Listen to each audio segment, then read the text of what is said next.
सबसे बड़ी बात यह है कि आप लोगों को भी जान करके खुशी होगी कि कोसी बेल्ट में हमारे पार्टी के नेशनल कोऑर्डिनेटर परम आदरणीय रामजी गौतम साहब, जो राज्यसभा के सांसद भी हैं, उनका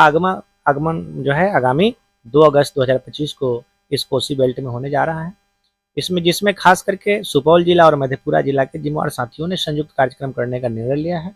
और वह कार्यक्रम ऐतिहासिक होगा। निश्चित रूप से कार्यक्रम के बाद हम इस कोसी बेल्ट में हम संदेश देना चाहेंगे, जो हमारे भोले भाले जो हमारे मतदाता हैं, जिन्हें गुमराह करके वोटों को डिवीजन कर दिया जाता है, उनको हम गोलबंद करके इन तमाम विरोधी पार्टियों को हम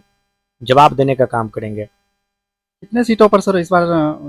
बिहार में जो चुनाव हो रहा है विधानसभा का, कितने सीटों पर चुनाव लड़ने जा रही है?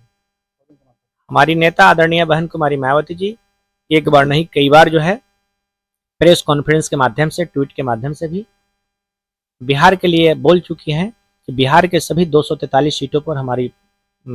पार्टी के कैंडिडेट चुनाव लड़ेंगे। सभी सीटों पर हमारी तैयारी चल रही है और हमें इतना भरोसा है कि हम अपने संगठन के लोगों को हम लोग इस तरह से तैयारी कर रहे हैं कि एक तरफ जो है इंडिया गठबंधन में 26 दलों का मिलकर लड़ रहा है, एक तरफ जो है एनडीए गठबंधन जो बीजेपी एंड कंपनी के 38 दलों के लोग मिलकर लड़ रहे हैं। आपको उदाहरण के तौर पर हम बताना चाहेंगे कि पिछले आपको बाई इलेक्शन हुआ है बिहार में,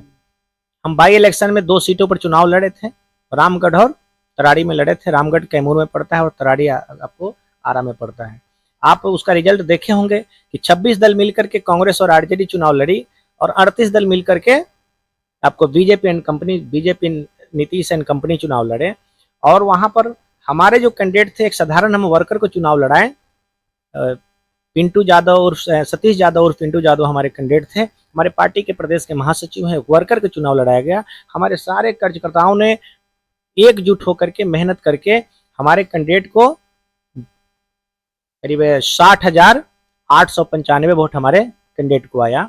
जबकि आरजेडी गठबंधन लड़ाई से बाहर हो गई और वहां लड़ाई बहुजन समाज पार्टी और भारतीय जनता पार्टी में कांटे का टक्कर हुआ, जबकि मात्र 1362 वोटों से हम हारे नहीं बल्कि षड्यंत्र करके मुझे हराया गया। आप सोच सकते हैं कि एक तरफ 38 दल मिलकर चुनाव लड़ा और एक तरफ 26 दल मिलकर लड़ा। भले हम चुनाव हार गए, मात्र 1362 वोट से हम चुनाव हार गए, लेकिन जीतने वाले की जितनी चर्चा नहीं हो रही है, पूरे देश में हमारे हारने की चर्चा हो रही है कि बहुजन समाज पार्टी जब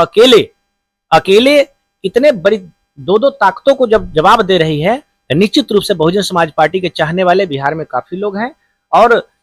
हमारा मूवमेंट जो है धीरे धीरे हम जन जागरण के माध्यम से, संगठन के माध्यम से, कैडर के माध्यम से हम गांव-गांव तक लोगों के बीच पहुंच रहे हैं। हमारा समाज अगर उठकर खड़ा हो गया, अपने नीले झंडा और हाथी निशान को अगर अपने दिल में बैठा लिया, तो निश्चित रूप से हमारे सामने ना इंडिया गठबंधन टिकेगा ना एनडीए गठबंधन टिकेगा। दोनों का जवाब हमारे वर्कर देने के लिए तैयार हैं। इस तरह से हमारी तैयारी पूरे बिहार में चल रहा है।